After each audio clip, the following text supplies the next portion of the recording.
नमस्कार, मैं जूली तिवारी हर समय आपके साथ न्यूज़ चैनल में आपका स्वागत है। तो चलिए नज़र डालते हैं आज के कुछ मुख्य समाचारों पर। हमारे सभी दर्शकों को नए साल की ढेर सारी शुभकामनाएं। आने वाला साल आपके लिए खुशियों से भरा जाए, ऐसी आशा हम व्यक्त करते हैं। हम सब वर्ष 2024 को पीछे छोड़ साल 2025 में प्रवेश करने जा रहे हैं। 2024 में हमने जो खबरें प्रसारित की है, आइए देखते हैं महत्वपूर्ण खबरों की एक झलक। ऐसे में साल 2024 में ऐसी कई घटनाएं हुई है जिनकी यादें हमारी यादों से जुड़ी हुई है। तो आइए देखते हैं साल 2024 की कुछ महत्वपूर्ण घटनाओं की एक झलक। इस साल की सबसे दुखद घटना यह रही है कि भारत ने खोया एक दूरदर्शी नेता, पूर्व प्रधानमंत्री डॉक्टर मनमोहन सिंह का निधन। भारत के पूर्व प्रधानमंत्री और विश्व प्रसिद्ध अर्थशास्त्री डॉक्टर मनमोहन सिंह का दुखद निधन हो गया। उनके आर्थिक सुधारों ने भारत को नई ऊंचाइयों पर पहुंचाया और वैश्विक स्तर पर उनकी साख मजबूत की। उनका जाना देश के लिए एक अपूरणीय क्षति है। देश उन्हें हमेशा याद करेगा। भारत ने एक अध्ययनशील नेता और महान अर्थशास्त्री को खो दिया, जिनकी दूरदर्शिता ने देश की आर्थिक दिशा बदल दी। यातायात में बड़ा सुधार। साल की शुरुआत में उल्लासनगर में ई बस सेवा और शहर में नए बस डिपो का उद्घाटन हुआ।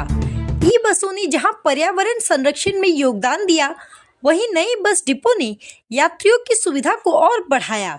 इस पहल ने न केवल नगरवासियों की यात्रा को सुगम बनाया, बल्कि क्षेत्र के विकास को भी गति दी। अंबरनाथ मस्जिद ट्रस्ट और वक्फ बोर्ड विवाद। अंबरनाथ मस्जिद ट्रस्ट और वक्फ बोर्ड के विवाद ने पारदर्शिता पर सवाल उठाए। सलीम चौधरी की शिकायत के बाद वक्फ बोर्ड ने नई कमेटी के गठन की प्रक्रिया शुरू की, जिससे यह मामला चर्चा में रहा। इस विवाद ने धार्मिक संस्थाओं की संचालन प्रक्रिया पर भी ध्यान आकर्षित किया। सलमान खान पर फायरिंग की घटना। बॉलीवुड सुपरस्टार सलमान खान पर फायरिंग की खबर ने सभी को चौंका दिया। इस घटना में अनुज थापना की संदिग्ध मौत ने मामले को और उलझा दिया। यह मामला बॉलीवुड और सुरक्षा से जुड़े मुद्दों पर गंभीर चर्चा का विषय बन गया। उसके बाद श्रीकांत शिंदे की ऐतिहासिक जीत। 2024 के लोकसभा चुनाव में श्रीकांत शिंदे ने शानदार जीत हासिल की। उनकी यह जीत क्षेत्र में विकास की नई उम्मीदें लेकर आई। यह सफलता राजनीति में युवा नेतृत्व की ताकत को भी दर्शाती है। धर्मांतरण के मुद्दे पर हुई त्वरित कार्रवाई। धर्मांतरण के एक मामले में पुलिस ने त्वरित कार्रवाई करते हुए आरोपियों को गिरफ्तार किया। इस घटना ने समाज में एक बहस को नया मोड़ दिया। इस मामले ने सामाजिक ताने बाने और धार्मिक सौहार्द पर भी सवाल खड़े किए। इसके बाद बदलापुर से यौन शोषण का मामला आया सामने। बदलापुर में स्कूल में 2 बच्चियों के यौन शोषण की घटना ने सभी को झकझोर के रख दिया। पुलिस की तत्परता से आरोपी को तुरंत गिरफ्तार कर लिया गया, जिससे न्याय की उम्मीद कायम हुई। इस घटना ने बच्चों की सुरक्षा पर नए सिरे से सोचने की आवश्यकता जताई। इसके बाद विमको नाका व्यापारिक संगठन की शरद पवार से हुई मुलाकात। विमको नाका व्यापारिक संगठन ने शरद पवार से मुलाकात कर नगरपालिका के अधिकारी डॉक्टर प्रशांत रसाल पर भ्रष्टाचार के आरोप लगाए। संगठन ने आरोप लगाया कि डॉक्टर रसाल ने व्यापारिक हितों को नुकसान पहुंचाया और विकास कार्यों में अनियमितताएं की। पवार ने मामले की गंभीरता को ध्यान में रखते हुए जांच और उचित कार्रवाई का आश्वासन दिया। इसके बाद साल के मध्य में एक दुखद घटना सामने आई। बाबा सिद्दीकी की हत्या। बांद्रा में बाबा सिद्दीकी की हत्या का मामला सामने आया। इस वारदात ने सभी को स्तब्ध कर दिया। हत्या के मामले में अपराध और कानून व्यवस्था पर फिर से सवाल खड़े किए गए। सावन में कांवड़ यात्रा में विशेष व्यवस्था। कांवड़ यात्रा के दौरान महाराष्ट्र में शिव भक्तों के लिए सुरक्षा और सुविधाओं का विशेष ध्यान रखा गया। अन्नदान और जल सेवा ने भक्ति और सेवा का संदेश दिया। इस पहल ने यात्रियों को सहज और सुरक्षित यात्रा का अनुभव दिया। इसके बाद हुआ मुख्यमंत्री एकनाथ शिंदे का अंबरनाथ दौरा।